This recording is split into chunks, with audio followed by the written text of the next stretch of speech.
Bismillahirrahmanirrahim. Assalamualaikum warahmatullahi wabarakatuh.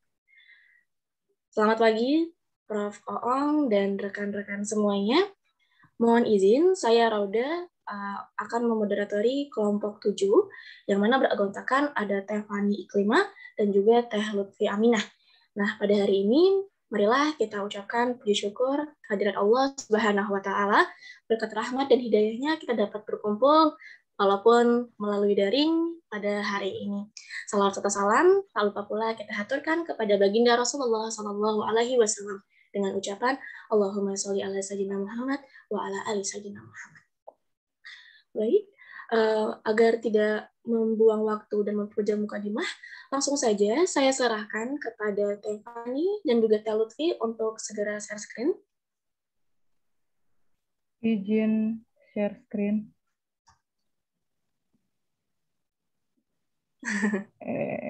Aduh, rahasia kebuka. Iya, ya Allah, maaf.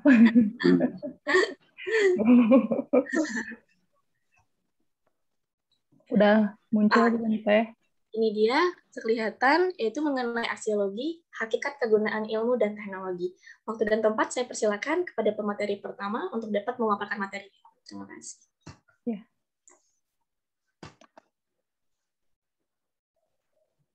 Bukan yang ini, sebentar, Teh.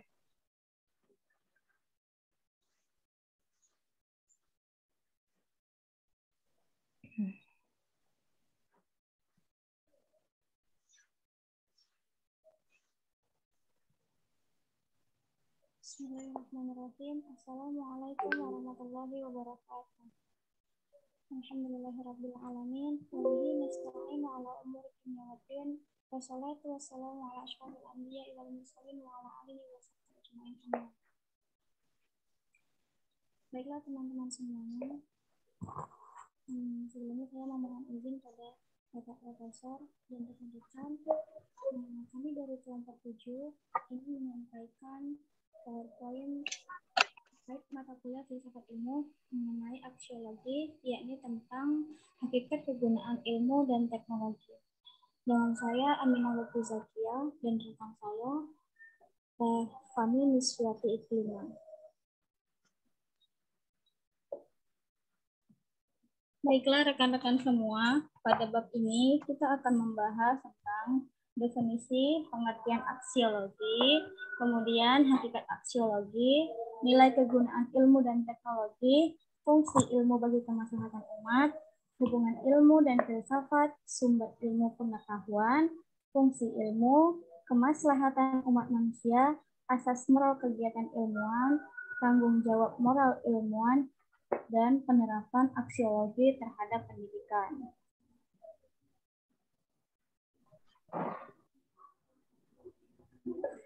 Masuk ke dalam definisi pengertian aksiologi. Aksiologi dalam bahasa Indonesia yaitu sebagai teori nilai. Kemudian dalam bahasa Yunani yaitu logos atau akal dan teori, dan aksios yaitu nilai atau suatu yang berharga. Dalam hal ini dikemukakan oleh Sumarna. Nah, kita dapat mengambil kesimpulan bahwa istilah aksiologi secara harfiah diartikan sebagai teori nilai.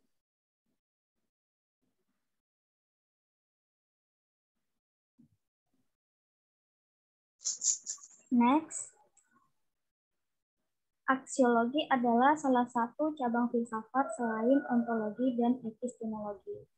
Nah, di sini kita akan mengetahui beberapa definisi mengenai aksiologi.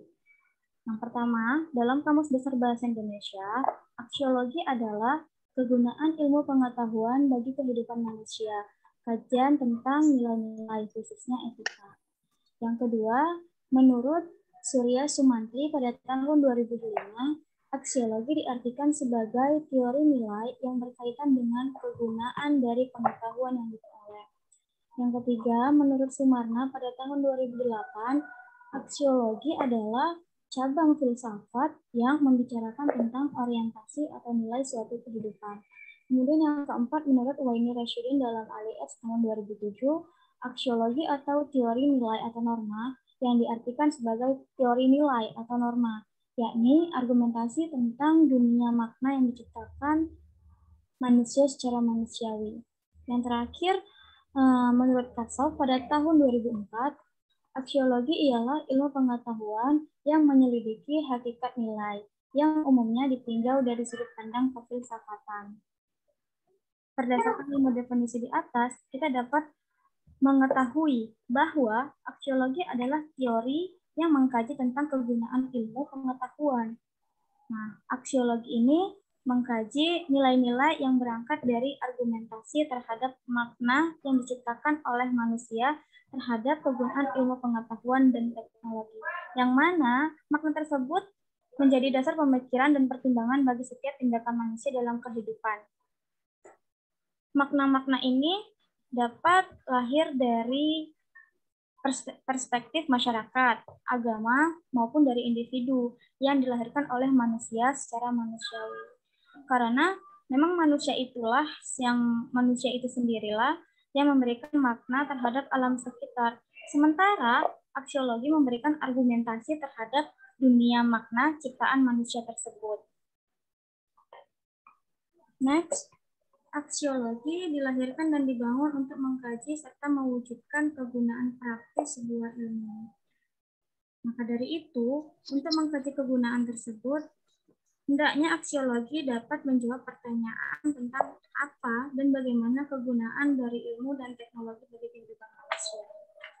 Di sini Surya Sumantri dalam Ginting dan Situmorang pada tahun 2008 mengajukan kaidah pertanyaan yang harus dijawab aksiologi. Pertanyaan pertama, untuk apa pengetahuan tersebut digunakan? Pertanyaan kedua, bagaimana kaitan antara cara penggunaan tersebut dengan kaidah-kaidah moral? Pertanyaan ketiga, bagaimana penentuan objek yang ditelaah berdasarkan pilihan-pilihan moral? Kemudian pertanyaan yang terakhir, bagaimana kaitan antara teknik prosedural yang merupakan operasionalisasi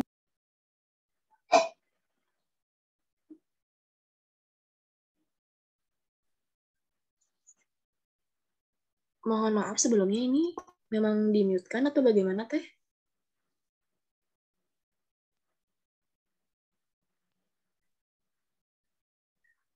Halo? Sepertinya ada kendala.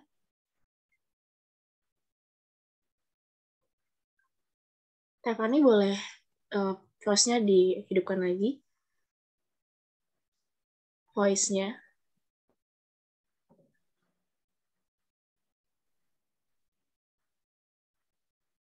Voice Zoom-nya masih mati ya? Mute-nya. Itu Teh, kayak sepertinya termute deh. Iya, sorry. Okay. Lupa. Baik. Jadi bagaimana dengan Teh Lutfi? Apakah masih? Masih. Oke. Baik, silakan. Mewujudkan kegunaan praktis sebuah ilmu.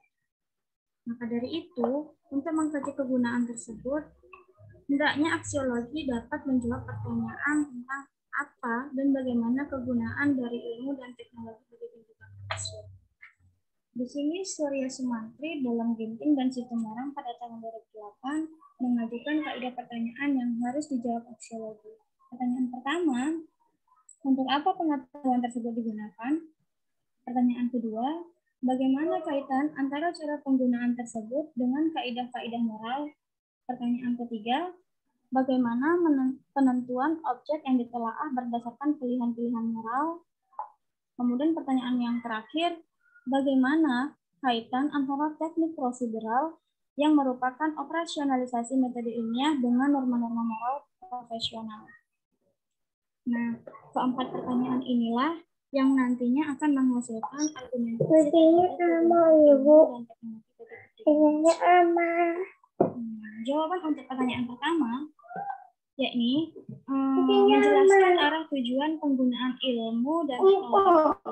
Kemudian pertanyaan kedua, mencari hubungan antara penggunaan ilmu dan teknologi dengan kaidah-kaidah moral. Pertanyaan ketiga, menentukan objek telaah ilmu yang akan dikembangkan dan digunakan yang sesuai dengan kebutuhan dan nilai yang berlaku. Kemudian jawaban untuk pertanyaan yang keempat yaitu yang berkaitan dengan Next, kita lanjut ke etika. Nah, dalam pergaulan sehari-hari, pastinya kita sebagai manusia akan dituntut untuk selalu berperilaku sesuai dengan etika yang berlaku pada komunitas kita atau sebagai sebuah kesadaran moral. Yang mana kesadaran moral ini harus ditunjukkan oleh individu dengan perilaku sehari-hari yang merefleksikan tanggung jawab individu sebagai bagian dari masyarakat. Nah, ini adalah konsekuensi logis yang berlaku pada seorang individu yang selalu melakukan kontak sosial antara aku dengan aku yang lain. Nah, jika ini tidak dilakukan, maka akan menghambat terhadap harmonisnya kontak sosial yang akan dilakukan oleh individu tersebut. Nah, pada bab ini, etika itu merupakan salah satu bidang kajian aksiologi yang mana etika ini mengkaji nilai-nilai moral baik dan buruk. Pendapat ini sejalan dengan pendapat yang dikemukakan oleh sosiolog. Jadi dalam etika ini banyak beberapa orang yang berpendapat, yaitu salah satunya oleh Suseno dalam Sumarna pada tahun 2008, mana ia mengungkapkan bahwa etika itu merupakan tentang baik dan buruknya dilihat dalam perspektif yang luas. Kemudian di sini ada pendapat yang dibuat pada tahun 2004 yang mana istilah etika itu berasal dari kata ethos atau kata Yunani yang berarti adat kebiasaan. Kemudian pada pernyataan Katsauf terjemahan Sumargono pada tahun 2004 di mana di situ dikemukakan bahwa etika merupakan cabang aksiologi yang pada pokoknya membicarakan masalah predikat-predikat nilai betul, baik dan salah, wrong, dalam arti susila moral dan tidak susila immoral. Kemudian Katsauf pada terjemahan Sumargono pada tahun 2004 juga berpendapat bahwa etika itu dibagi menjadi dua, yaitu ada etika deskriptif sekedar melukiskan predikat-predikat dan tanggapan-tanggapan kesusilaan yang telah diterima dan digunakan, dan etika normatif yang bersangkutan dengan penyaringan peraturan kesusilaan yang khas. Selanjutnya kita akan membahas lebih dalam tentang etika deskriptif, yang mana di sini etika deskriptif itu etika yang menggambarkan atau mendeskripsikan apa adanya tanpa memberikan penilaian baik dan atau buruk. Nah, contohnya itu seperti menjaga sopan santun ketika berbicara di depan publik, kemudian berpikir secara rasional dalam mengambil keputusan. Yang mana etika deskriptif ini dia yang sudah berlaku dan sudah digunakan. Kemudian etika normatif, yang mana etika normatif ini yaitu memberikan penilaian baik dan buruk, mana yang harus atau boleh dilakukan dan mana yang tidak boleh dilakukan. Contoh etika normatif nih, contohnya orang Jawa mengajarkan tata krama bahwasanya kalau berbicara kepada orang yang lebih tua harus sopan, harus lembut gitu. Nah, etika normatif ini dia mengemukakan suatu penilaian mana yang baik dan mana yang buruk, dan apa yang sebaiknya dilakukan oleh manusia. Estetik itu keindahannya. Karena keindahan adalah salah satu perasaan yang melekat pada diri manusia. Keindahan ini akan menimbulkan perasaan bahagia dan kesenangan terhadap sesuatu yang kita. Kita dapat melihat itu terdapat di situ secara harfiah pengertian estetika sebagaimana ditentukan oleh Sarullah pada tahun 2004 yang mengatakan bahwa kadang-kadang estetika diartikan sebagai sifat seni, tetapi kadang-kadang pula prinsip-prinsip yang berhubungan dengan estetika dinyatakan sebagai hakikat keindahan. Namun sesungguhnya konsep keindahan hanya salah satu dari sejumlah konsep dalam sifat seni. Secara psikologis, estetika mengandung bagian dari interafeksi yang mengkaji sesuatu dari perspektif indah dan tidak indah. Nah, di sini efek dari keindahan tersebutlah dapat membahagiakan dan tidak membahagiakan, sehingga berujung pada kepuasan. Estetika ini cenderung erat, contohnya dia berkaitan pada bidang seniman. Estetika juga memberikan makna bagi suatu ilmu, bagaimana agar dipandang indah, membahagiakan dan dapat dinikmati oleh semua manusia atau masyarakat. Maknanya yaitu bahwasanya estetika itu dapat menghasilkan persepsi keindahan, kebahagiaan, dan kenikmatan yang didapat dari pengalaman manusia terhadap fenomena dan aktivitas. Segala sesuatu itu dipandang indah sebenarnya tergantung pada energi psikis seseorang. Contohnya musik klasik. Nah, musik klasik ini akan dipandang indah bagi orang-orang dari golongan tertentu yang bangsawan. Tetapi bagi masyarakat awam, mungkin mereka lebih memilih atau lebih menarik lagi musik tradisional. Namun ada pula beberapa yang hampir secara umum mereka itu memandang sesuatu itu indah. Contohnya seperti lukisan, seperti contoh Candi Borobudur, cerita indah, dan lain sebagainya.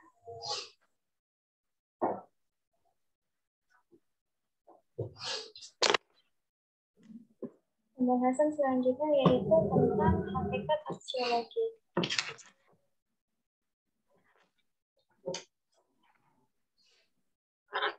Hakikat aksiologi berangkat dari pemahaman bahwa aksiologi merupakan jalan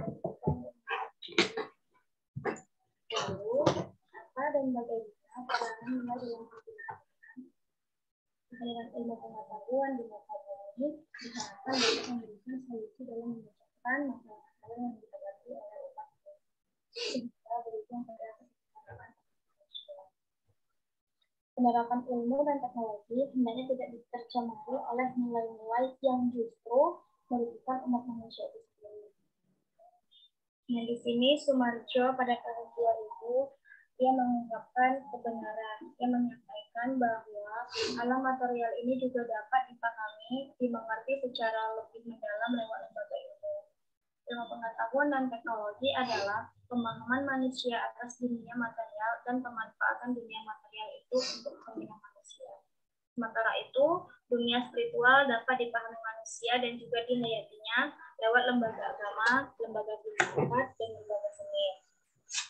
Berdasarkan kutipan yang telah saya sampaikan, bahwa lembaga agama, seni, dan filsafat berada pada penghayatan rohani.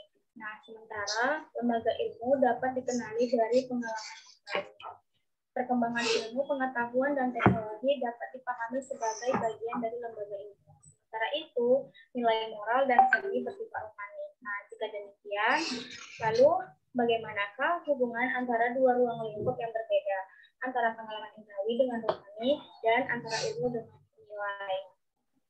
Di sini Sumarjo pada tahun 2000 juga memandang nilai adalah sesuatu yang selalu bersifat subjektif, tergantung pada manusia yang menilainya.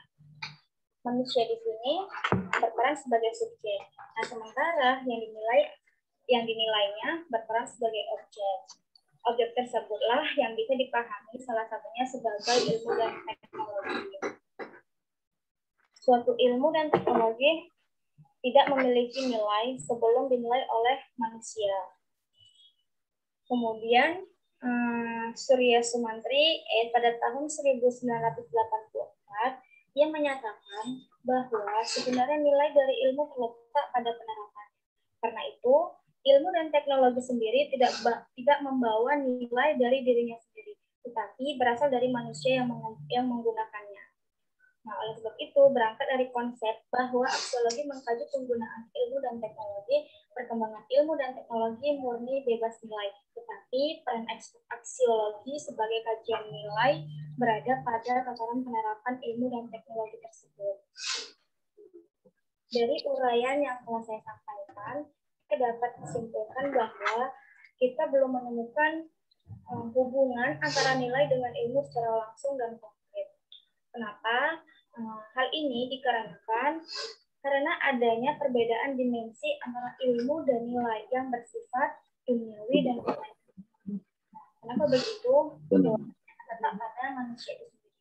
Karena kedua aspek tersebut, kedua aspek duniawi dan ruhani bertemu pada satu titik yang sama, yaitu pada manusia. Di sini manusia sebagai titik sentral kedua dimensi itu. Nah, ini dapat menjadi dasar pemikiran untuk mencari hubungan antara ilmu dan manusia, karena pada hakikatnya manusia itu dalam eksistensinya yang ganda adalah makhluk yang memiliki dua potensi, yaitu jasmani dan rohani sekaligus. Kegiatan indrawi yang merupakan bentuk aktualisasi potensi jasmani tidak lepas dari kegiatan rohani dalam menciptakan makna dari segala yang diindrawi. Dari makna-makna tersebut, manusia menciptakan nilai terhadap ilmu dan teknologi. Oleh karena itu, ilmu dan nilai berhubungan dalam tataran penerapan. Dari sinilah peranan aksiologi dalam memberikan artikulasi terhadap dunia. Dengan begitu, kita dapat melihat di sini bahwasanya penerapan ilmu yang paling terlihat adalah ilmu. Karena teknologi ini diciptakan untuk memudahkan pekerjaan manusia agar lebih efektif dan efisien. Dengan teknologi, ilmu dapat diterapkan dalam kehidupan manusia dalam kerangka kecil. Jadi teman-teman semua, teknologi di sini tidak hanya berupa benda atau alat, tetapi juga konsep, metode, dan lain-lain. Dengan kata lainnya, bahwa teknologi itu tidak hanya bersifat hardware, tetapi juga bersifat software.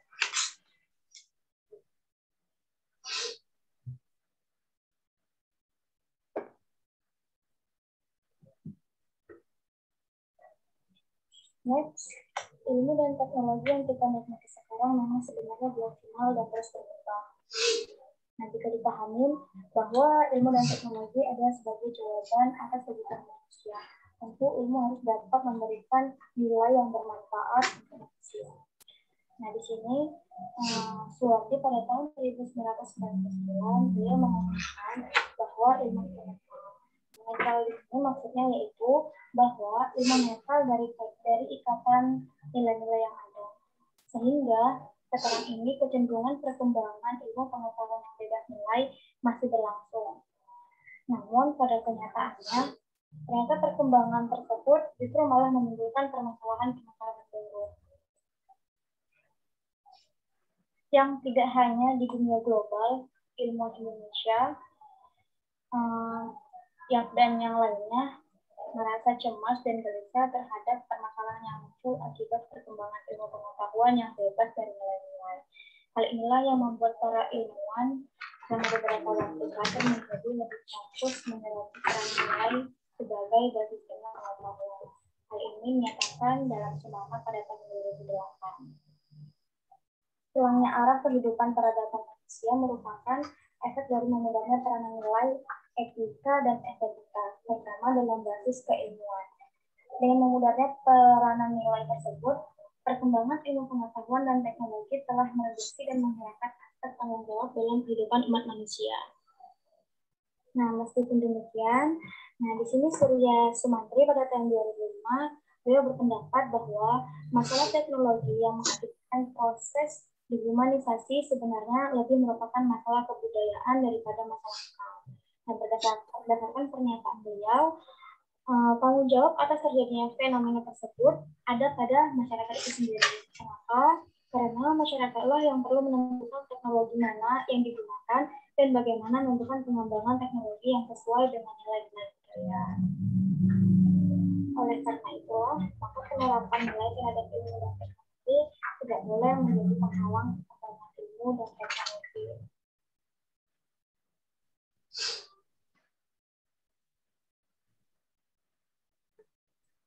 Selanjutnya yaitu nilai penggunaan ilmu dan teknologi. Setiap cabang filsafat ilmu memiliki peran masing-masing. Ontologi memiliki wewenang untuk mempelajari epistemologi berusaha untuk mencari prosedur pembahasan mempelajari objek ilmu. Sementara aksiologi untuk mencari nilai kegunaan ilmu. Nah, di sini dalam menginterpretasinya dalam penerapan ilmu dan teknologi, ilmu haruslah tetap dikawal dengan sejumlah nilai-nilai untuk dapat memberikan hasil yang positif bagi kehidupan manusia. Nah, ilmu ilmu memiliki nilai kegunaan sebagai alat pembantu manusia untuk memecahkan masalah kehidupan manusia. Di sini Surya Sumantri pada tahun 2005 dia berpendapat bahwa ilmu diharapkan membantu kita untuk memerangi penyakit, membangun kesehatan, membangkitkan tenaga listrik, mendidik anak, memeratakan pendapat nasional, dan sebagainya. Jadi, ilmu akan bermanfaat langsung apabila ilmu itu langsung diterapkan dalam tataran praktis. Ilmu untuk menjembatani nilai kegunaan suatu ilmu tersebut, dan teknologi dapat bermanfaat untuk mengembangkan ilmu.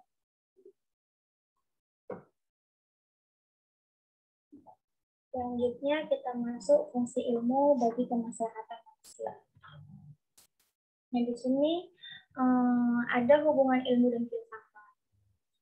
Nah, hubungan ilmu dan filsafat yaitu ilmu dan filsafat memiliki hubungan tertentu dalam membentuk peradaban manusia. Filsafat dengan berbagai karakteristiknya telah menjadi terakhirnya kemampuan dan perkembangannya pada saat ini. Berdasarkan uraian dari Surya Sumantri pada tahun 2005, berpikir filsafat memiliki karakteristik mendasar, menyeluruh, dan spekulatif.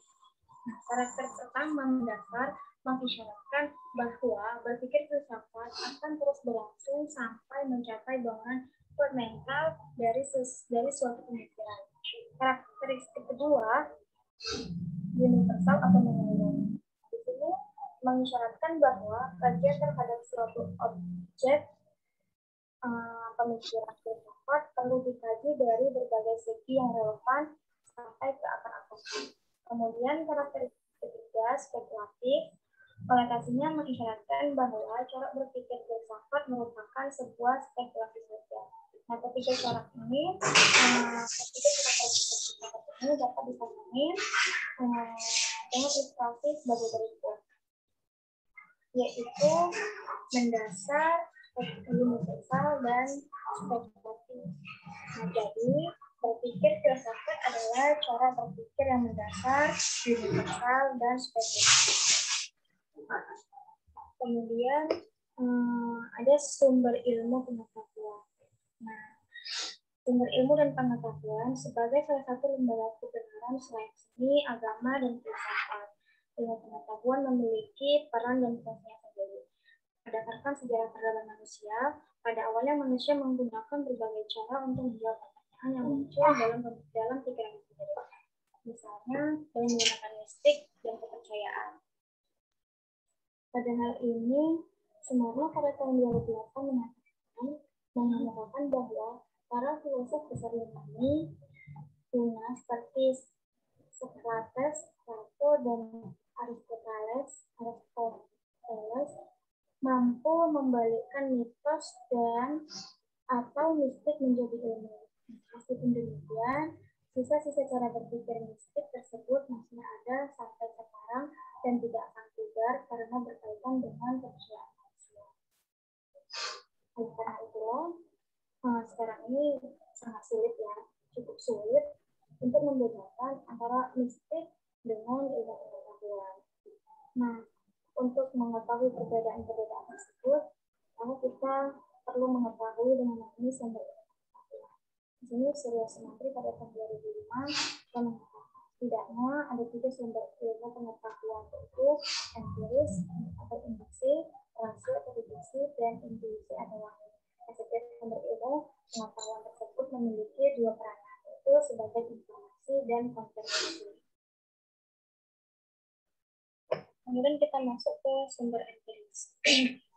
Pengalaman empiris merupakan pengenalan dunia fisik melalui gejala-gejalanya yang ditangkap oleh pencari.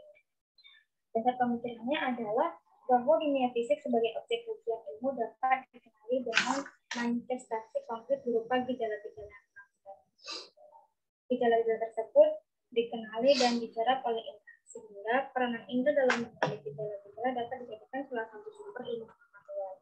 Meskipun demikian, gejala-gejala yang ditangkap oleh indera belum tentu menggambarkan objek ilmu secara ontologis dengan benar. apabila untuk penyederhanaan fenomena atau gejala tidak menggunakan pendekatan yang benar. Contohnya, saat kita berada dalam mobil pada posisi diam, kemudian ada mobil yang di samping kita melaju. Nah, di situ terlihat seakan-akan mobil itu yang mundur. Padahal apa yang kita lihat dan kita rasakan itu tidak benar. Nah, dari sini kita dapat melihat bahwasannya kita itu harus berbicara fakta atau dikaji melalui pendekatan yang benar, yaitu dengan menggunakan cara-cara ilmiah. Kemudian masuk sumber rasio. Nah, rasio dapat dijadikan sebagai sumber ilmu pengetahuan. Karena rasio dipahami sebagai cara manusia mengenali prinsip penawaran yang kemudian akan menjadi pengetahuan. Prinsip-prinsip tersebut datang saat manusia berusaha berpikir. Usaha berpikir berfungsi untuk memanggil. Nah, rasio dan usaha berpikir ini dijadikan sebagai ilmu pengetahuan. Meskipun demikian, sesuai dengan kodrat manusia yang menunjukkan perbedaan ketika rasio dapat menghasilkan bermacam-macam pengetahuan terhadap tipe objek kajian ini sesuai dengan aturan matematika. Untuk mencapai kesepakatan diperlukan konsensus sebagai kesepakatan yang dipegang oleh setiap. Selanjutnya, sumber intuisi atau wahyu. Lanjut ke sumber intuisi atau wahyu. Nah, intuisi dan wahyu didapat bukan dari proses penalaran, melainkan bersumber dari wujud di luar definisi. Dan definisi tersebut yaitu Tuhan. Kalau setiap yang lulus formasinya gimana? Tuhan yang Ada ya? dapat diprediksi. Kan dia seberapa yang terpenuhi apa aja? Intuisi tidak dapat diramalkan dan bersifat personal. Sementara itu, wahyu berasal dari Tuhan melalui nabi atau rasul melalui ajaran agama. Wahyu umumnya tidak dapat dikatakan atau dihentikan karena wahyu yang tercermin dari nilai-nilai agama tetap memiliki peranan bagi kehidupan manusia. Kebenaran wahyu bersifat absolut atau mutlak. Karena bersifat absolut, wahyu dijadikan sebagai pedoman dalam berpikir dan berperilaku. Nah, disinilah letak perbedaan mempelajari ajaran agama dengan ilmu pengetahuan. Untuk mempelajari ajaran agama, dasarnya adalah keyakinan. Sedangkan untuk mempelajari ilmu pengetahuan, dasarnya yaitu rasio dan empiris.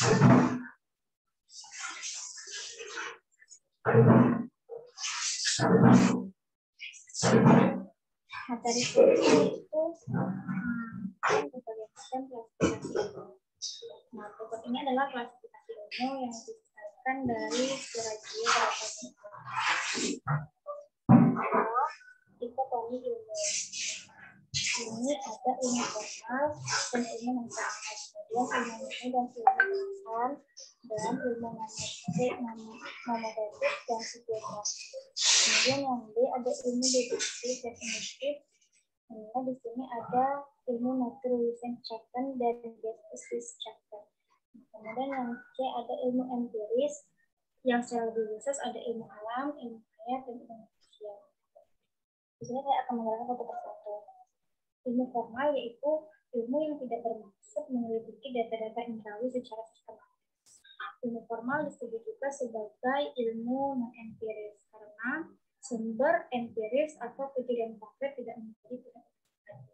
Contohnya yaitu ilmu matematika. Kemudian ada ilmu non-formal. Nah, ilmu ini ilmu yang menyelidiki data-data konkret atau indrawi. Ilmu ini juga disebut sebagai ilmu empiris. Contohnya seperti ilmu biologi, fisika, dan lain-lain. Kemudian ada ilmu murni. Nah, ilmu murni ini ilmu yang bermaksud untuk mencari kebenaran. Ilmu murni berfungsi sebagai kajian rasio yang menjadi dasar pemikiran, bukan untuk diterapkan secara langsung pada praktik lapangan. Misalnya seperti ilmu pengetahuan alam, ilmu pengetahuan sosial, dan lain-lain. Kemudian ada ilmu terapan, yang mana ilmu terapan ini berisi ilmu-ilmu yang dapat diterapkan dalam kehidupan secara langsung dan dapat dimanfaatkan dalam praktik lapangan. Contohnya seperti ilmu teknik, ilmu psikologi, pendidikan, dan lain-lain. Kemudian ada ilmu nomotetis. Ilmu ini ilmu yang membahas objek berupa gejala atau fenomena alam dan hukum-hukum yang berlaku pada gejala dan fenomena tersebut. Nah, gejala alam yang dibahas bersifat dapat diulangi beberapa kali dan terus-menerus terjadi. Ilmu geografis konotasinya terarah pada pembahasan budaya. Di sini tadi ilmu geografis yaitu ilmu yang konotasinya terarah pada pembahasan budaya. Objek kajian ilmu geografis bersifat individual, khas, dan hanya terjadi satu kali dan terikat pada budaya atau ide pada komunitas tertentu di suatu wilayah. Kemudian ilmu deduktif. Nah, ilmu deduktif ini adalah ilmu yang bersifat dari alur berpikir deduksi yang menjabarkan hal-hal yang bersifat umum untuk menarik kesimpulan terhadap hal-hal yang bersifat khusus yang memiliki kaitan dengan keumuman tersebut. Kemudian ilmu induktif yaitu yang berasal dari alur berpikir induksi yang menyimpulkan hal yang umum dari hal-hal yang bersifat khusus. Nah, dalam suatu penelitian, pendekatan deduktif berangkat dari suatu teori yang berfungsi untuk membuktikan teori tersebut. Sedangkan pendekatan ilmuwan dalam melakukan penelitian data atau lapangan diikat ke penelitian dan diberi label sesuai dengan teori-teori yang relevan. Kemudian ilmu atau research chapter dan thesis chapter bagaimana pendapat Wilhelm Weinstein yang ditulis dalam Surajo pada tahun 2008 sebagai berikut. Bahwasannya natur itu adalah ilmu pengetahuan alam dan objek pembahasannya adalah benda atau gejala alam. Sementara thesis adalah ilmu budaya dengan objek pembahasannya adalah produk-produk manusiawi. Jadi, Naturwissenschaften adalah ilmu yang membahas gejala-gejala alam, sedangkan Geisteswissenschaften adalah yang membahas budaya berupa produk-produk manusia. Dari semua klasifikasi ilmu yang telah saya sampaikan, kita dapat mengetahui bahwa setiap klasifikasi ilmu memiliki keterkaitan dengan klasifikasi ilmu. Klasifikasi ilmu yang memiliki karakteristik yang dekat tentu memiliki hubungan yang lebih erat. Ilmu diklasifikasikan berdasarkan kriteria dan kategori-kategori tersebut untuk memudahkan manusia dalam mendalami objek kajian, sehingga pembahasan terhadap objek tersebut menjadi lebih objektif dan lebih. Selain itu, klasifikasi memudahkan kita untuk menemukan disiplin ilmu yang memiliki korelasi, sehingga membuka keniscayaan perkembangan disiplin ilmu yang lebih luas. Nah, klasifikasi ini sengaja dibuat sebagai salah satu kegiatan. Sekian materi dari saya. Selanjutnya akan disampaikan oleh rekan saya, Teteh Adi, dan saya kembalikan kepada moderator. Terima kasih. Oke, terima kasih kepada Teh Lutfi. Itu by phone mungkin ya, karena mungkin ada kendala dengan jaringannya. Jadi sekarang langsung saja ke materi selanjutnya yaitu Teh Fani. Kepada Teh Fani, saya silakan. Hatur nuhun Teh Roda. Dilanjut ya. Selanjutnya saya akan menjelaskan tentang fungsi ilmu. Fungsi ilmu beranjak dari peran ilmu untuk menjawab kebutuhan manusia. Objek kajian ilmu diharapkan dapat menjadi jawaban terhadap kebutuhan tersebut.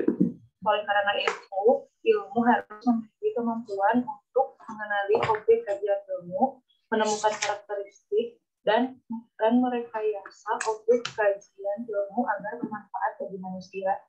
Hal ini sejalan dengan yang dikemukakan oleh Surya Sumantri tahun 2005. Ilmu pada dasarnya merupakan kumpulan pengetahuan yang menjelaskan berbagai gejala alam yang memungkinkan manusia melakukan serangkaian tindakan untuk menguasai gejala tersebut berdasarkan penjelasan yang ada. Penjelasan keilmuan memungkinkan kita meramalkan apa yang akan terjadi. Berdasarkan ramalan tersebut, kita bisa berupaya untuk mengontrol agar ramalan tersebut menjadi kenyataan atau tidak.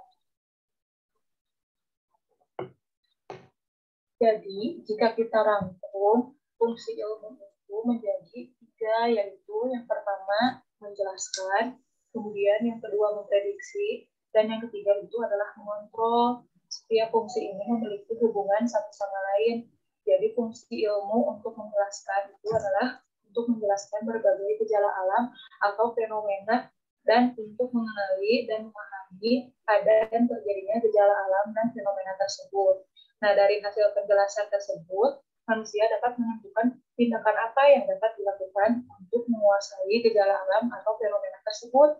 Kemudian, penguasaan tersebut dapat dilakukan melalui proses memprediksi dari pola tertentu dari gejala alam yang muncul pada fenomena.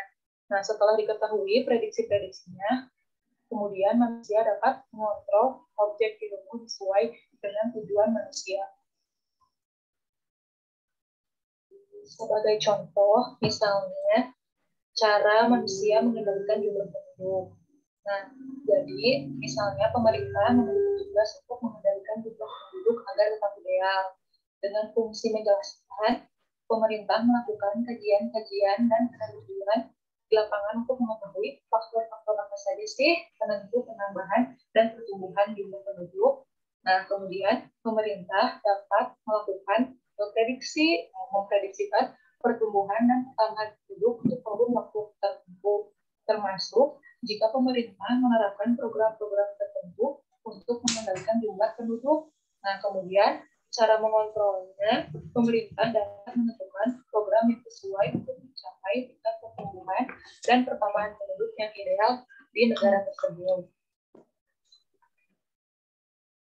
Selanjutnya adalah kemaslahatan umat manusia. Untuk memahami urgensi ilmu dan teknologi terhadap kemaslahatan umat manusia, kita perlu memandang peranan ilmu dan teknologi dari berbagai sudut pandang. Di sini ada 3 sudut pandang mengenai kemaslahatan umat manusia. Yang pertama, sudut pandang ekonomi. Sudut pandang ekonomi ini berfokus pada aktivitas atau usaha manusia dalam memenuhi kebutuhan hidupnya. Ilmu dalam sudut pandang ekonomi pun dapat dipandang sebagai bentuk investasi manusia, sementara teknologi diciptakan untuk menjadi sarana pemenuhan kebutuhan manusia. Karena kebutuhan manusia itu tidak terbatas, nah, makanya teknologi perlu dikembangkan sesuai dengan tuntutan zaman. Yang kedua adalah sudut pandang psikologis. Psikologi memandang bahwa salah satu kebutuhan jiwa manusia itu adalah kebutuhan akan beraktualisasi diri. Nah, ilmu pengetahuan dan teknologi di sini merupakan suatu sarana bagi manusia untuk mengaktualisasikan dirinya. Manusia pun memiliki potensi yang perlu diaktualisasikan, mulai dari potensi intelektualitas, emosional, hingga spiritualitasnya. Kemudian yang terakhir ada sudut pandang sosiologi. Sosiologi memahami ilmu pengetahuan dan teknologi sebagai salah satu bentuk kebudayaan manusia. Nah, salah satu sifat manusia itu kan adalah dinamis ya. Nah, dari perubahan terhadap salah satu aspek kebudayaan itu dapat mempengaruhi aspek kebudayaan yang lainnya. Nah, makanya perubahan mobilitas masyarakat juga akan mempengaruhi aspek yang lainnya pula. Nah, misalnya pada perkembangan ilmu pengetahuan, lalu akan melahirkan teknologi. Kemudian perkembangan teknologi akan mempengaruhi perkembangan ilmu pengetahuan juga. Perkembangan ilmu pengetahuan dan teknologi akan dianggap memiliki dampak yang lebih besar terhadap kehidupan masyarakat luas. Nah, oleh karena itu, ilmu dan teknologi memiliki peran sebagai salah satu media untuk mengembangkan aspek-aspek kebudayaan lainnya. Asas moral juga ada asas. Kemudian ada asas moral kegiatan ilmiah, yang dimana di sini menurut Puspo Projo bahwa moralitas itu adalah kualitas dalam perbuatan manusia yang menunjukkan bahwa perbuatan itu benar atau salah, baik atau buruk. Nah, hakikat moralitas itu sendiri meminjam penjelasan dari Socrates yang ditulis dalam Rahel tahun 2012, yaitu bagaimana seharusnya kita hidup. Nah, berdasarkan kedua pendapat ini, moralitas dihubungkan dengan manusia bagaimana ia menjalani hidup dan berbuat dengan kebenaran dan kebaikan tertentu. Moralitas sering berkaitan erat juga dengan keputusan atau tindakan yang dilakukan. Dan hal ini moralitas dipengaruhi oleh faktor-faktor tertentu. Yang pertama dari perbuatan sendiri, yang kedua adalah motif, dan yang ketiga adalah keadaan. Jadi moral itu dapat disimpulkan adalah perbuatan yang benar atau salah dan baik atau buruk. Asas moral juga sangat penting bagi seorang ilmuwan. Kenapa asas moral itu penting? Karena jika ilmuwan tidak memikirkan asas moral, maka ilmuwan tersebut akan kehilangan rambu-rambu dalam menjalankan tanggung jawab terhadap perkembangan pengetahuan. Nah, jadi pengetahuan yang awalnya ditentukan untuk kemuslahan umat, nantinya justru malah bisa membawa kehancuran dan tidak bermanfaat bagi manusia. Keberlangsungan makhluk hidup lainnya. Di sini ada unsur-unsur pokok kesadaran moral menurut Surazio tahun 2005. Yang pertama adalah kewajiban yang membebaninya itu adalah bertanggung jawab. Kemudian yang kedua itu melaksanakan kewajiban itu merupakan kewajiban setiap orang. Yang ketiga itu keputusan untuk melaksanakan atau tidak melaksanakan kewajiban. Kemudian yang keempat, kewajiban itu masuk akal dan pantas disetujui. Kemudian yang terakhir adalah menentukan nilai dari dirinya sendiri. Jadi dapat disimpulkan bahwa kesadaran moral itu adalah suatu yang memungkinkan peletakan asas-asas moral sebagai dasar perkembangan ilmu pengetahuan dan teknologi. Kemudian kesadaran moral juga muncul dari dalam diri manusia sebagai bentuk pengakuan dan penentuan sikap terhadap realitas. Nah, kemudian untuk kesadaran moral itu sendiri akan melibatkan kemampuan dari manusia melakukan aktivitas menentukan sikap, melaksanakan, dan menentukan konsekuensi dari sikap.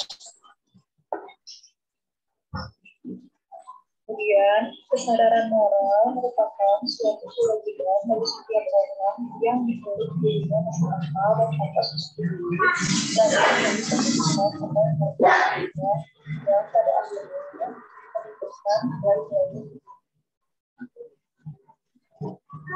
Selanjutnya, di sini ada proses lahirnya ilmu pengetahuan. Nah, setelah tadi kita bahas ya bahwa lahirnya ilmu pengetahuan itu didasarkan pada gejala atau fenomena alam. Jadi di sini kita melihat ada sebuah piramida dan kita mulainya itu dari bawah. Jadi proses itu pertama dari fenomena dan gejala alam atau sosial yang muncul. Kemudian merumuskan data dan fakta, perannya itu merumuskan masalah, kemudian menjadi hipotesis, kemudian hipotesis itu dilaksanakan pengujian, setelah diuji, lalu dianalisis, nah, kemudian mendapatkan kesimpulan. Nah, jika kesimpulannya sudah didapatkan dan sudah teruji, maka yang terakhir itu adalah akan dilahirkan sebuah teori yang diangkat keumumannya menjadi yang dipilih. Selanjutnya ada teori normatif yang dimana ini akan menjadi dasar dari ilmuwan dalam melakukan kegiatan keilmuannya yang tidak dapat terlepas dari intervensi kesadaran moral meskipun ilmu bersifat bebas. Nah, di sini kita perlu memahami juga norma mana saja sih yang akan menjadi dasar dari penerapan kesadaran moral. Nah, di sini Surazio mengemukakan dua golongan besar teori normatif. Nah, yang pertama ada teori deontologis dan teori teologis. Yang pertama ada teori deontologis, yang dimana kata deon itu berasal dari bahasa Yunani, yaitu yang artinya harus atau wajib. Jadi teori normatifnya yaitu norma atau nilai yang sudah ada dan tidak dapat dipengaruhi oleh apapun. Kemudian yang kedua teori teologis, nah yang dimana telos yang berasal dari bahasa Yunani yang artinya adalah tujuan. Jadi tindakan itu tergantung pada dampak yang akan dihasilkan dari tujuannya. Selanjutnya ada tanggung jawab moral ilmuwan. Di sini saya menggunakan 3 kata kunci. Yang pertama itu adalah bagian dari masyarakat, yang kedua adalah pengembang ilmu dan teknologi, kemudian yang ketiga adalah aktualisasi kesadaran moral. Nah, ilmuwan itu merupakan bagian dari masyarakat yang bertanggung jawab untuk mengembangkan ilmu dan teknologi. Nah, kemudian untuk aktualisasi kesadaran moralnya, tentu saja ilmuwan harus bertanggung jawab secara moral, karena jika tidak berdasarkan dengan moral, ilmuwan akan kehilangan rambu-rambu keilmuan. Kemudian di sini ada penerapan aksiologi dalam pendidikan. Jadi keterkaitan aksiologi dengan pendidikan itu yaitu bagaimana serta tujuan setiap manusia dalam menggunakan ilmu yang dimiliki. Kemudian dengan adanya pendidikan, setiap manusia itu diajarkan untuk menggunakan ilmu yang dimiliki untuk tujuan yang baik dan juga supaya manusia bertindak sesuai dengan nilai-nilai dan norma yang berlaku. Nah, seperti yang tadi sudah kita bahas, bahwa aksiologi itu kan merupakan nilai-nilai ya. Nah, jadi landasan aksiologi itu memberikan dasar pertimbangan dalam menentukan tujuan pendidikan. Nah, yang dimana pendidikan itu sangat erat kaitannya dengan nilai-nilai. Dan bagi kegiatan pendidikan itu adalah dilandasi dengan kegiatan atau nilai-nilai dan norma yang berlaku. Yang terakhir adalah kesimpulan dari pemaparan yang telah kita sajikan tadi adalah yang pertama, aksiologi adalah salah satu cabang filsafat yang memodusi norma dan nilai. Yang kedua, aksiologi berperan untuk memberikan panduan atau pemanfaatan ilmu pengetahuan dan teknologi. Ketiga, kegiatan keilmuan harus berpijak dari landasan moral dan orang yang paling bertanggung jawab untuk melakukan hal itu adalah ilmuwan. Keempat, pendidikan melalui sekolah dan perguruan tinggi harus mampu menyiapkan generasi ilmuwan baru yang mampu mengembangkan ilmu dan teknologi dengan paradigma yang lebih manusiawi dan bermoral. Sekian penjelasan dari kelompok kami. Apabila ada yang kurang jelas bisa ditanyakan dan saya kembalikan kepada moderator. Terima kasih. Oke, terima kasih kepada kelompok 7 mengenai materinya. Mengingat waktu, mungkin pertanyaan bisa nanti di akhir materi apabila waktunya cukup. Dan sekarang saya mohon izin Prof dan rekan-rekan untuk melanjutkan materi dari kelompok 1 ataupun kelompok 8 mengenai bab 1 dari buku Jujun A.S. Suryasmantri. Baik, bismillahirrahmanirrahim. Assalamualaikum warahmatullahi wabarakatuh. Izinkan saya Rauda Nurhidayah Aljannah dan rekan saya Nengsi untuk mempresentasikan materi kelompok 1 ataupun kelompok 8 mengenai bab 1. Dan untuk itu saya izin share screen terlebih dahulu.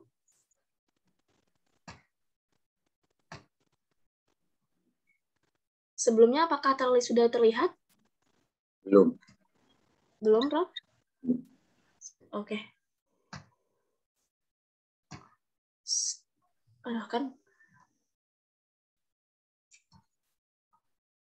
Kan rusak. Oke. Apakah sudah terlihat? Sudah. Oke, terima kasih. Baik. Materi pertama di sini adalah saya sendiri, Rauda, dan akan dilanjutkan oleh Teningsi setelahnya. Baik, langsung saja. Sebelum kita membahas lebih lanjut mengenai filsafat, dahulu itu terdapat kisah yang mana seorang masyarakat awam itu bertanya kepada ahli filsafat. Ia bertanya seperti ini. Coba sebutkan kepada saya, ada berapa jenis manusia yang terdapat dalam kehidupan ini berdasarkan pengetahuannya? Lalu, filsuf itu menjawab seperti ini. Yaitu yang pertama, ada orang yang tahu di tahunya. Lalu, orang yang tahu itu dia tidak tahu dengan tahunya itu. Lalu, orang yang tidak tahu di tahunya dan orang yang tidak tahu di tidak tahunya. Apa maksud dari perkataan ini? Perkataan ini bermaksud yang pertama mengenai orang yang tahu di tahunya ini, yaitu ada orang yang tahu bahwa diri itu tahu. Sebagai salah satu contoh adalah kelompok ini seperti orang-orang yang biasanya itu rendah hati dengan moto bahwasanya ilmu padi yang semakin berisi semakin menunduk. Jadi dia semakin tahu, semakin pintar, dia akan semakin rendah hati dan tidak akan pelit untuk membagi ilmunya seperti itu. Lalu yang kedua, tahu di tidak tahunya. Orang yang ini merupakan memiliki ciri sebagai berikut. Dia suka bertanya untuk mendapatkan tambahan pengetahuan, bukan untuk menguji kemampuan seseorang, tapi dia ingin menambah pengetahuannya. Makanya dia bertanya. Dan inilah ciri dari orang yang tahu dan dia tahu. Dia itu tidak tahu, begitu. Selanjutnya, yaitu orang yang tidak tahu, tapi dia tahu, begitu. Nah, di sini orang yang tidak tahu di tahunya ini, maksudnya di sini sebagai contoh, mereka ini memiliki ciri-ciri sebagai begini. Apabila mereka memiliki prestasi, nah, ketika melihat hasil prestasinya itu, dia melihat nilainya, misalkan A atau B, begitu. Nah, dia komentar akan begini, kok bisa ya nilai aku A? Dia tidak tahu kalau dia itu sebenarnya tahu dengan kemampuannya. Jadi inilah orang yang tidak tahu, tapi dia tahu. Orang yang dia tidak tahu, tapi dia tahu, seperti itu. Lalu, selanjutnya yang terakhir adalah orang itu tidak tahu di tidak tahunya. Yaitu orang yang tidak tahu kalau dia itu yang tidak tahu. Jadi ini cirinya adalah orang yang suka bertindak semaunya sendiri, lalu bingung dia tuh mau bertanya apa, tidak mengenali masalah, dan dia tidak tahu harus berbicara apa. Jadi inilah yang ciri dari orang yang tidak tahu di tidak tahunya. Seperti itu. Jadi inilah 4 jenis manusia berdasarkan pengetahuannya. Setelah ditanya oleh orang awam tadi, oleh seorang filsuf. Nah, selanjutnya, setelah mendengar hal tersebut, orang awam itu bertanya kembali. Lalu, bagaimana caranya agar saya dapat mendapatkan ilmu pengetahuan yang benar? Nah, filsuf itu langsung menjawab lagi. Mudah saja, ketahuilah apa yang kau tahu, dan ketahuilah apa yang kau tidak tahu. Seperti bisa kita lihat di slide saya ini. Nah, jadi pengetahuan itu sebenarnya dimulai dari rasa ingin tahu, dan ada satu kepastian itu dimulai dari rasa ragu-ragu. Nah, kalau filsafat itu dimulai dari keduanya. Dari rasa penasaran, rasa ingin tahu, dan hal ataupun perasaan ragu-ragu mengenai suatu masalah ataupun mengenai suatu ilmu. Seperti itu. Jadi filsafat itu dimulai dari keduanya. Nah, dengan itulah kita berfilsafat yang mana itu mendorong kita untuk mengetahui apa yang telah kita tahu dan apa yang kita tidak tahu. Jadi berfilsafat ini dapat kita katakan itu dapat membuat kita menjadi rendah hati, bahwasanya kita dapat berpikir bahwanya kita tidak akan ataupun kita itu tidak semuanya yang akan kita jumpai ini di dunia luas ini kita tahu, seperti itu. Jadi dengan kita berfilsafat, berarti kita dapat mengoreksi diri dan datanglah keberanian untuk berterus terang dan sejauh mana sih sebenarnya kebenaran yang telah kita capai. Jadi seperti itu, bagaimana cara kita dapat mendapatkan ilmu pengetahuan dengan benar. Nah, berakhirlah tanya jawab mengenai filsuf tadi dengan orang awam tadi. Selanjutnya kita akan masuk ke presentasi ke materi selanjutnya. Nah, di sini bisa terlihat ada tanda tanya, sebuah simbol ya. Di mana di sini coba deh kita bayangkan bersama-sama rekan-rekan semuanya, apabila tidak ada tanda tanya ini, tidak ada simbol ini. Bagaimana kita dapat mengetahui, kita dapat menikmati kemajuan yang telah kita nikmati ini, dapat mengetahui ilmu pengetahuan yang telah kita pelajari pada hari ini, karena semua ini berasal dari pertanyaan-pertanyaan filsuf, pemikiran-pemikiran filsuf pada zaman dulu mengenai bagaimana sebenarnya semesta ini, bagaimana teknologi ini sebenarnya, apakah bisa, apakah benar, seperti itu. Jadi apakah bila tidak ada simbol ini, maka kita tidak akan tahu ilmu-ilmu yang akan ataupun ilmu-ilmu yang telah kita pelajari pada hari ini, dan kita tidak akan menikmati kemajuan mengenai dunia ini. Itulah pentingnya suatu filsafat dan pertanyaan-pertanyaan yang muncul pada pikiran kita. Selanjutnya adalah Lalu setelah membahas mengenai tanda tanya tadi, kita masuk lagi. Oh, berarti kalau kita bertanya, kita berpikir mengenai dunia ini ataupun tentang ilmu itu, apakah itu dapat membuat kita mengerti mengenai filsafat? Jadi inilah dia sebenarnya pengertian dari filsafat itu. Filsafat ini adalah pemikiran ataupun penelaan tentang sesuatu secara mendalam dan menyeluruh dan berkesinambungan. Dan filsafat ini adalah ilmu yang membantu kita untuk dapat membuka lebih banyak lagi cara berpikir dalam hidup. Nah, dalam sisi psikologi, dalam dunia filsafat, seperti yang kita tahu, Socrates adalah termasuk generasi pertama dari 3 serangkai filsuf besar di Yunani.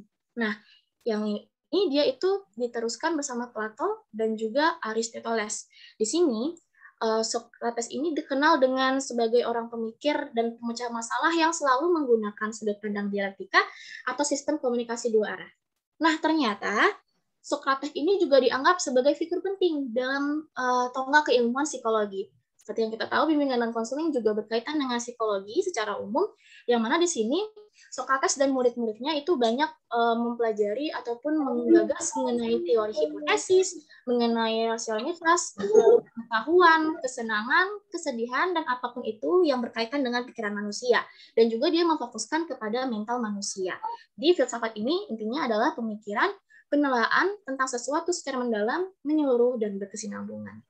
Lalu selanjutnya, ada 3 karakter berpikir filsafat. Yang pertama, menurut Jujun Surya Sumantri, yaitu mendasar, lalu menyeluruh, dan spekulatif. Ini ada 3. Nah, mari kita bahas satu persatu. Kita mulai dari mendasar ataupun menyeluruh. Nah, di sini mengenai menyeluruh, sebagai contoh umum itu ada seorang ilmuwan itu tidak puas hanya dengan mengenal ilmunya saja, tapi dia juga ingin mengenal dari hakikat ilmu lain ataupun tatanan ilmu yang lainnya, seperti juga dengan kaitannya dengan moral, lalu agama, ataupun kebahagiaan.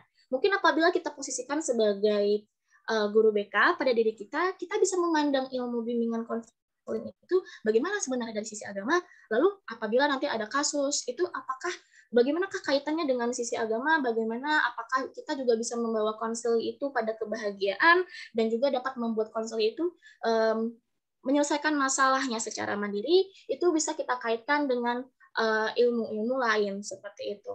Nah, lalu contohnya di sini ada mengenai moral. Sebagai contoh, tanpa merendahkan apapun, ataupun tanpa menekan siapapun di luar sana, masih ada beberapa oknum yang mengesampingkan ilmu BK, yang masih meremehkan BK ataupun layanan BK. Yang mereka pikir hanya penting itu ilmu sains, matematika, dan teman-temannya.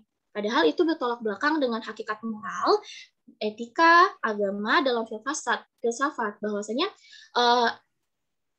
kita itu tidak boleh mencepelekan ataupun merasa sombong dengan ilmu yang kita miliki. Hal inilah yang membuat seorang ilmuwan itu tidak akan merasa sombong dengan hal yang dia miliki. Sebagaimana Socrates yang menyatakan bahwa dia tidak tahu apa-apa dan dia masih harus terus belajar. Seperti itu. Lalu selanjutnya adalah mengenai karakter berpikir filsafat mendasar. Nah, tidak sepenuhnya kita itu percaya bahwa ilmu itu benar. Kita selalu sering bertanya, apakah ilmu ini benar? Mengapa bisa begitu? Apakah kriteria dari ilmu ini benar? Dan apakah ini memang benar? Lalu pengertian benar itu apa sih sebenarnya? Yang mana pertanyaan-pertanyaan ini menjadi suatu lingkaran pertanyaan yang kita harus terus mencari-cari tahu dan harus terus bertanya apakah ini benar. Jadi kita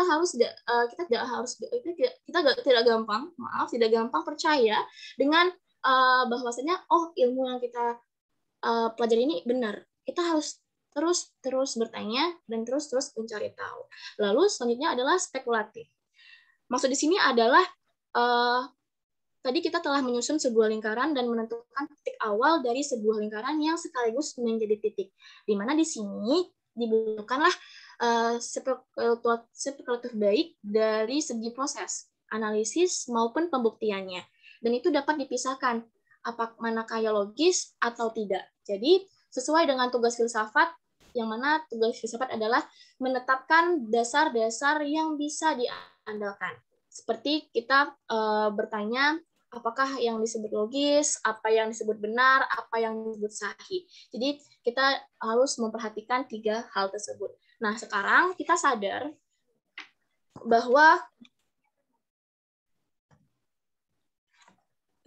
bahwasanya semua pengetahuan yang sekarang itu dimulai dengan spekulasi, dan mana yang dapat diandalkan dan merupakan titik awal dari penjelajahan pengetahuan, dan kita tahu tanpa menetapkan apa yang disebut benar dan baik, tentu pengetahuan lainnya tidak bisa berkembang.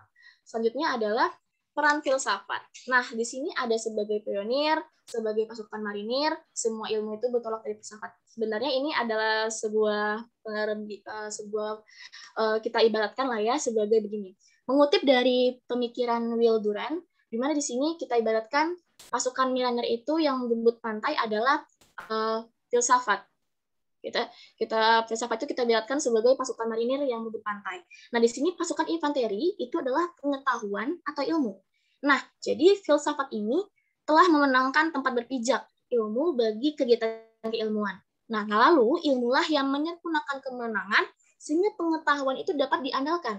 Karena filsafat sudah menyerahkan semua ilmunya telah menyerahkan kemenangan semuanya kepada ilmu, sehingga filsafat pun pergi lagi menjelajahi laut lepas.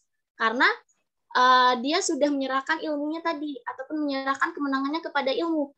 Lalu, ada juga seseorang yang berpikir bahwasanya sudah lebih 2000 tahun filsafat itu menjelajah laut, tapi dia juga tidak selangkah maju. Sekilas memang kelihatannya begitu, tetapi kita harus sadar bahwasanya filsafat ini adalah seorang marinir yang merupakan pionir, yang merupakan seorang penjelajah. Yang mana di sini dia telah menyerahkan semua pengetahuan, ilmu pengetahuan yang sudah ia menangi, begitu. Yang intinya adalah di sini setelah kita mengandai tadi bahwasanya ilmu pengetahuan itu semuanya berasal dari filsafat. Filsafatlah yang memenangkan tadi peperangan, yang menyerahkan pasukan infanteri tadi, yang mana semua ilmu itu berasal dari filsafat, ya, yang mana merupakan pemikiran, pertanyaan-pertanyaan. Hal itulah yang membuahkan hasil kemajuan dan pengetahuan yang telah kita nikmati hari ini dan telah kita pelajari hari ini.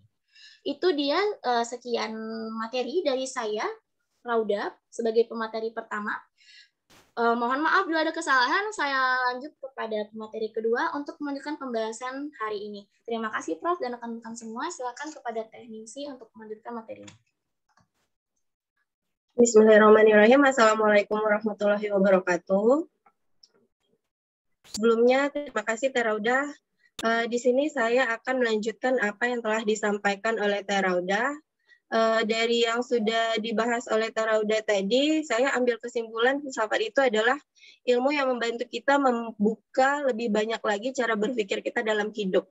Jadi sehingga kita lebih rendah hati dan terus belajar. Nah, selanjutnya saya akan membahas tentang bidang telaah filsafat. Bidang telaah filsafat ini adalah segala masalah yang mungkin dapat difikirkan oleh manusia. Jadi yang ditelaah oleh filsafat ini banyak hal ya, karena banyak hal yang dapat difikirkan oleh manusia. Contohnya bagaimana cara hidup yang benar, baik dan benar, bagaimana perilaku itu bisa muncul, dan yang lainnya. Nah, selanjutnya filsafat itu sesuai dengan fungsinya, ia akan memikirkan hal-hal yang pokok. Nah, di sini maksudnya itu adalah terjawab satu masalah, filsafat ini akan pindah ke masalah yang lainnya. Karena dengan berfilsafat kita akan terus bertanya, terjawab satu pertanyaan, kita akan pindah lagi ke pertanyaan yang lain. Nah, dan tiap kurun waktu mempunyai masalah yang merupakan mode pada waktu itu. Jadi sebagai induk dari semua ilmu pengetahuan ini, filsafat itu punya sejarah yang panjang. Next, Teh. Nah, ini ada tahap-tahapnya. Next.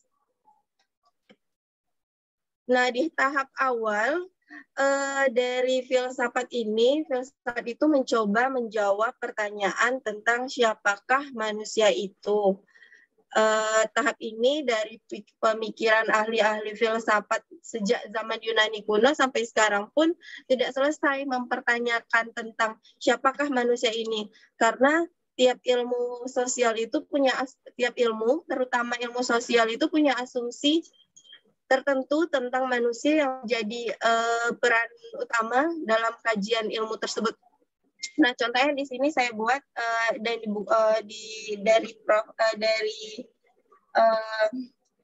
Pak Jujun juga di sini dibuat contohnya, yaitu dari ilmu ekonomi dan manajemen yang ilmu ini berdekatan. Nah, dari ilmu ekonomi itu menelaah hubungan manusia dengan barang dan atau jasa yang dapat memenuhi kebutuhan hidupnya. Nah, ilmu ekonomi ini punya asumsi manusia itu adalah makhluk yang bertujuan mencari kenikmatan yang sebesar-besarnya dengan pengorbanan yang sekecil-kecilnya, atau manusia itu adalah makhluk hedonis yang serakah. Nah, sedangkan di ilmu manajemen menelaah kerjasama antar sesama manusia dalam mencapai tujuan yang telah disepakati atau homo economicus. Nah, di sini manajemen itu berasumsi manusia ini ingin memenuhi kebutuhannya secara rasional untuk mencapai kesejahteraannya. Jadi dari dua ini saja sudah kita lihat berbeda asumsi mereka tentang manusia. Next. Nah, selanjutnya itu tahap kedua. Tahap kedua muncul filsafat ini, muncul pertanyaan tentang hidup dan eksistensi manusia. Nah, di sini pertanyaannya, apa sebenarnya hidup itu? Apakah hidup itu gambling seperti melempar dadu secara acak? Apakah nasib itu seperti umpan balik pilihan probabilistik?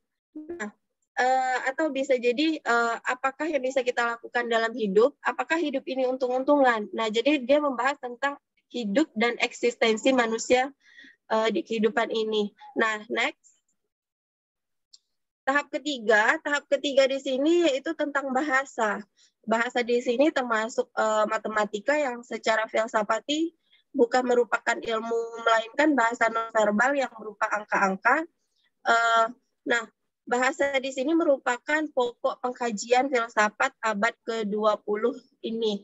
Karena tugas utama filsafat menurut Wittgenstein bukanlah menghasilkan sesusun pernyataan filsafati, melainkan menyatakan sebuah pernyataan sejelas mungkin. Jadi seperti karya ilmiah ya, orang akan mendengarkan pendapat kita bila dikemukakan lewat cara, proses, prosedur ilmiah. Nah, contohnya di sini disertasi ya. Jadi kita harus membangun kerangka-kerangka pemikiran yang orisinil dan yang meyakinkan, bisa menggunakan penalaran dan pembuktian yang tidak meragukan, sehingga orang lain mau mendengarkan pemikiran kita. Jadi kita tidak seperti omong kosong belaka, seperti itu. Nah, next. Nah, di sini saya lanjutkan ke cabang-cabang filsafat. Ada 3 segi pokok utama permasalahan yang dikaji filsafat, yaitu yang pertama itu apa yang disebut benar dan apa yang disebut salah. Nah, ini disebut dengan logika, karena saat berlogika kita selalu dihadapkan mana yang benar dan mana yang salah. Nah, selanjutnya itu mana yang dianggap baik dan mana yang dianggap buruk, itu etika. Yang ketiga itu apa yang termasuk indah dan apa yang termasuk jelek, dan ini estetika. Nah, ketiga cabang utama filsafat ini bertambah 2 lagi, yaitu yang pertama itu teori tentang ada. Nah, teori tentang ada ini disebut metafisika. Dia membahas hakikat tentang keberadaan zat, kemudian hakikat pikiran serta kaitan antara zat dan pikiran. Nah, yang kedua itu politik. Politik ini kajian mengenai organisasi sosial atau pemerintahan yang ideal. Nah, jadi dari kelima cabang ini kemudian berkembang lagi menjadi cabang-cabang filsafat lain yang mempunyai bidang-bidang kajian yang lebih spesifik. Next, Rada.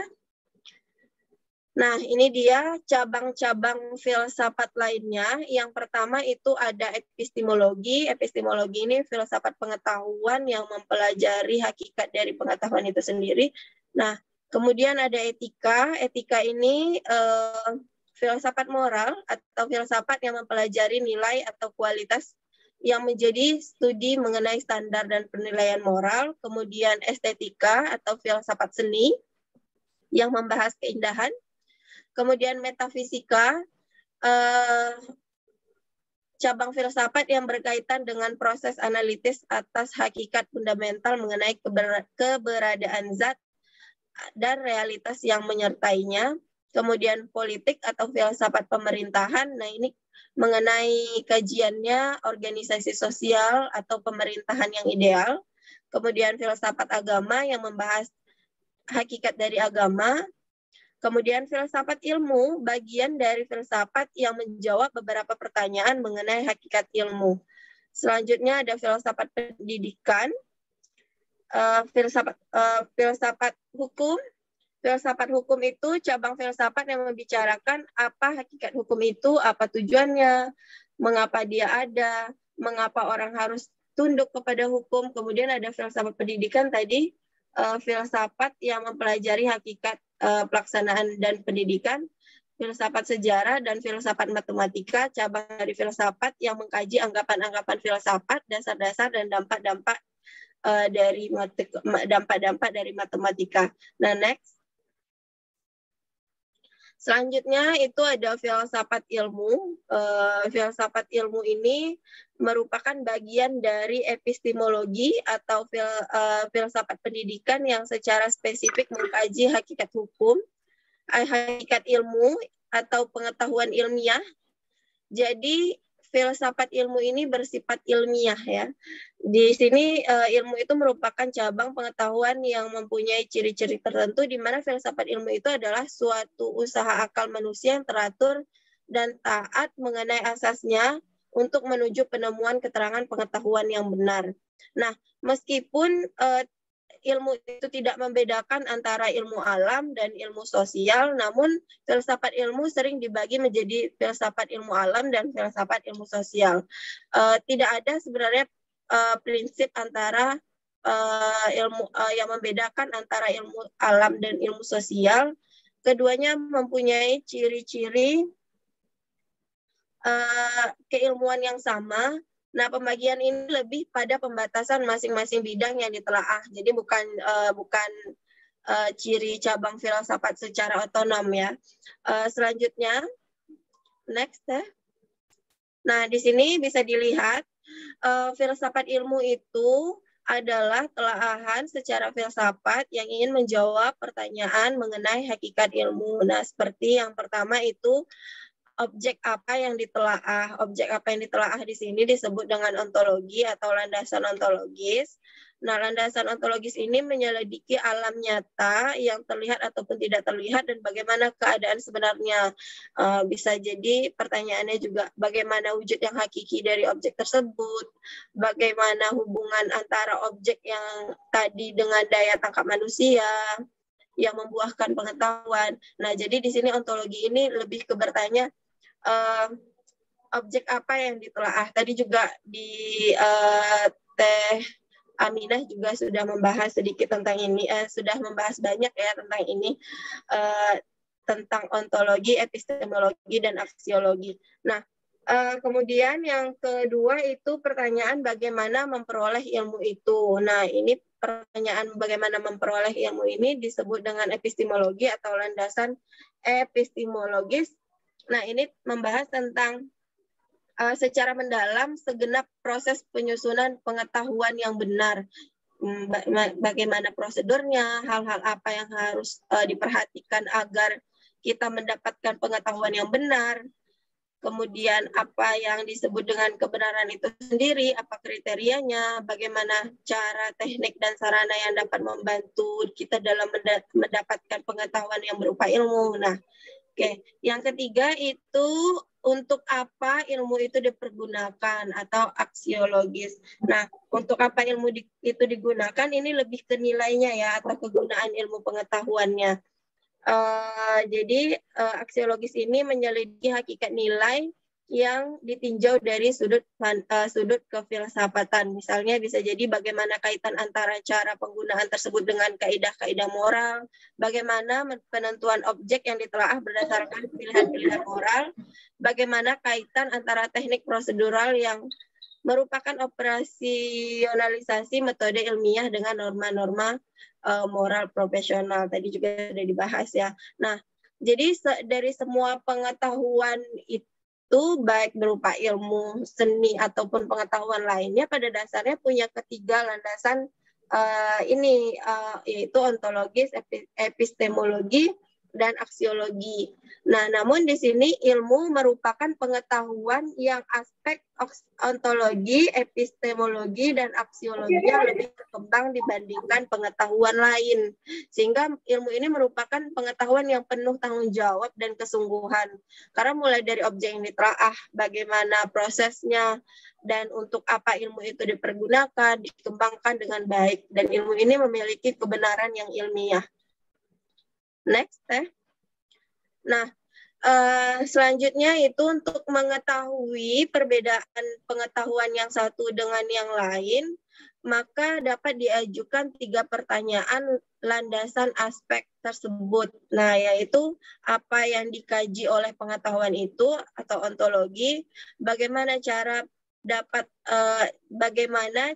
mendapatkan pengetahuan tersebut atau epistemologi, kemudian dan untuk apa pengetahuan itu dipergunakan aksiologi. Nah, dari yang saya mengerti di sini contohnya seperti hakikat dalam ruang lingkup BK ya, dalam suatu pengetahuan tentang keefektifan behavior dalam menangani siswa yang bermasalah misalnya.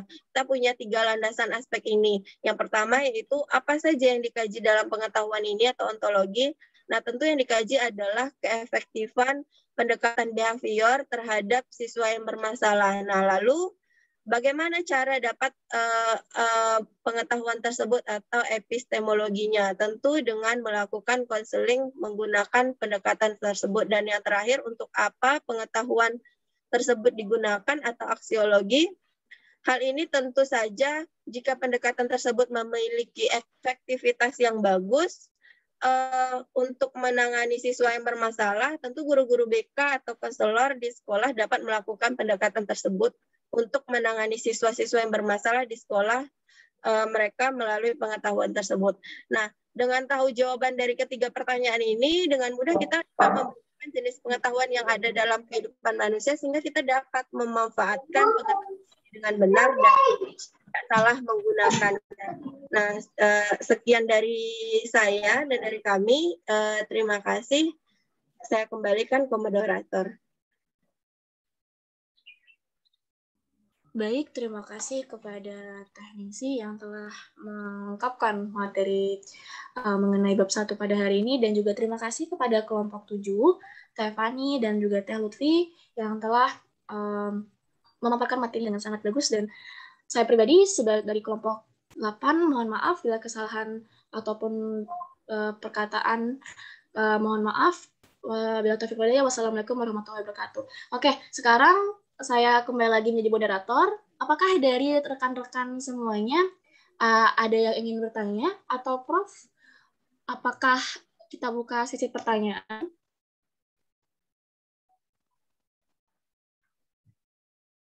Punten, Prof. Ya. Apakah dibuka sesi pertanyaan atau bagaimana? Iya, waktunya tinggal 6 menit lagi. Iya, betul. Sangat mepet. Ya, Anda ada kuliah lagi setelah ini? Ada, Prof. Ya, kalau begitu harus dikurangi 1-2 menitnya ya, untuk pindah tempat. Kalau gitu, saya serahkan kembali kepada Prof. Bagaimana, Prof?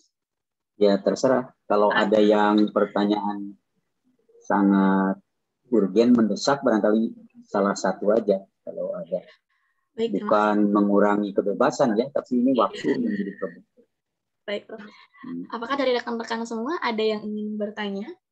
Ya, yang sangat krusial misalnya. Ya, yang sangat penting mungkin, yang sangat membebani kepala gitu, pikiran apa itu.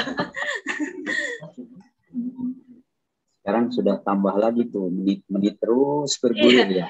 Oke, kalau tidak ada, setuju ya, saya serahkan kembali kepada Prof ya, rekan-rekan ya. Ya. Oke, baik Prof. Silakan Prof. Ya, mungkin dalam 1-2 menit saja ya, karena Bapak juga harus mempersiapkan Zoom ini. Karena tidak ada waktu jeda dari 8.40 itu langsung, jadi 8.40 berakhir, 8.40 mulai. Harusnya ada jeda 5 menit lah gitu ya. Yang rumit kalau perpindahan tempat, kalau luring. Nah, bayangkan dari PIT misalnya harus ke Pasca atau harus ke mana gitu, jauh, agak susah. Nah, jadi begini ya, jadi dari 2 tadi itu, 2 bab ya, sudah sangat jelas. Jadi bahwa ilmu itu kan menumbuhkan sikap pada ilmuwan, ya. Nah, lalu nanti bagaimana ilmuwan bersikap? Jangan sampai ilmuwan itu menjadikan ilmu sebagai kekuasaan. Gitu. Ya. Kalau menjadi kekuasaan kan dulu pernah terjadi waktu bom atom ya, terus kuman dipakai perang gitu ya. Padahal tadinya kuman diselidiki oleh ilmuwan untuk vaksin ya, tapi ternyata malah dijadikan peluru ya, sebagai senjata biologis. Jadi ada senjata atom, senjata biologis. Nah, itu bukan ilmunya yang bermasalah, tetapi ilmuwannya yang tidak netral gitu. Jadi mestinya ilmuwan itu tidak berpihak gitu. Jadi dia membela demi kebenaran, bukan untuk kekuasaan. Nah, itu satu. Kemudian yang lainnya, bahwa dengan ilmu itu mesti kita menjadi bermartabat, ya, menjadi ya selain bermanfaat juga menjadi lebih nyaman, gitu ya, kita itu. Jadi lebih nyaman dengan adanya ilmu itu. Nah, sekarang yang rumit di kita itu, kalau ada pertanyaan misalnya, setelah lulus tingkat pendidikan mana yang paling cepat kerja, coba? Setelah tingkat pendidikan mana, jenjang pendidikan mana yang cepat terserap kerja? SMK, Pak? Ya? SMK? SMK, ada juga nganggur. Ya, jenjangnya aja disebut. Apakah SD, sekolah, apakah sekolah dasar, sekolah menengah, atau perguruan tinggi yang lebih diserap kerja. Itu menurut penelitian itu dari SD. Jadi kalau memang ingin cepat terserap kerja, itu sekolahnya sampai tamat SD. Kalau sampai tamat SD, jadi tukang beca, jadi apa saja, kulit pikul dan sebagainya kan gampang. Ya, tapi kalau sudah SMP lain, ya, SMA lain, apalagi perguruan tinggi. Ya, bahkan pemerintah juga sulit sekali mengangkat doktor, ya.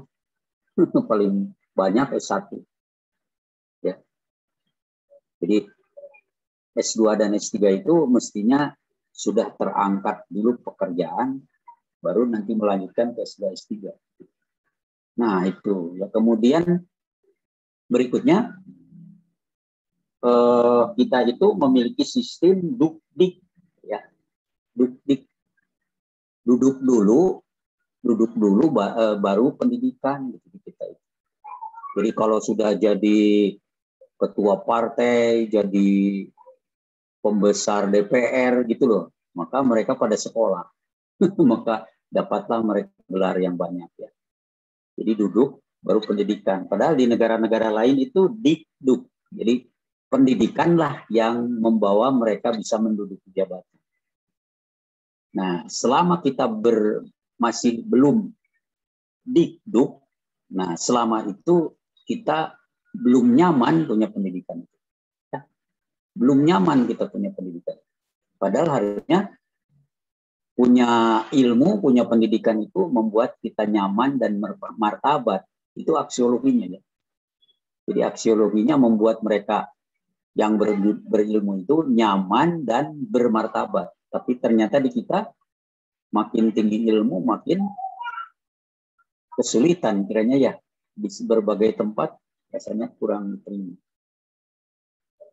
Ternyata kebanyakan bicara untuk yang terakhir belum ada sedikit komentar ya, mungkin yang di depan aja ya. Ini agak susah sedikit saja karena hanya berapa menit tadi. Mungkin demikian saja ya, karena Bapak harus juga mempersiapkan untuk kelas berikutnya. Anda juga mungkin harus berpindah, harus migrasi ke yang lain ya. Ini belum tuntas ya apa yang ingin Bapak sampaikan, tetapi karena mengingat waktu ya. Sekali lagi terima kasih kepada para partisipan, khususnya terima kasih tadi para penyadik baik bab 7 maupun bab 1 ya dari tujuan. Itu saja mungkin hari ini yang bisa Bapak sampaikan. Nanti kita lanjutkan lagi lah ke minggu depan kalau waktunya udah luang. Sekali lagi terima kasih ya para penyadik dan kepada partisipan. Assalamualaikum warahmatullahi wabarakatuh. Waalaikumsalam warahmatullahi wabarakatuh. Terima kasih, Prof. Ya, sama-sama. Terima kasih, Prof. Ya, ya. Terima kasih, Prof. Ya.